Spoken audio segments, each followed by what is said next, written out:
International सतह पे जैसा कि आपको पता है जी, ईरान और अमेरिका की सुलह पाकिस्तान ने करवाई है। हमारे लिए ये फख्र का मुकाम है और आज हमारा सीना चौड़ा हो चुका है और हमारा परचम जो है बुलंद हो चुका है। पूरी दुनिया में लोग पूछ रहे हैं पाकिस्तानियों का नाम और हमें फख्र है कि हम पाकिस्तानी हैं। पाकिस्तान जिंदाबाद।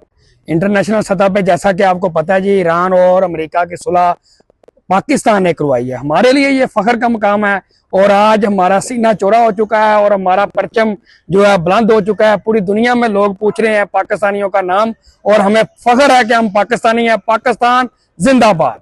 इंटरनेशनल सतह पे जैसा कि आपको पता है जी, ईरान और अमेरिका की सुलह पाकिस्तान ने करवाई है। हमारे लिए ये फख्र का मुकाम है और आज हमारा सीना चौड़ा हो चुका है और हमारा परचम जो है बुलंद हो चुका है। पूरी दुनिया में लोग पूछ रहे हैं पाकिस्तानियों का नाम और हमें फख्र है कि हम पाकिस्तानी हैं। पाकिस्तान जिंदाबाद।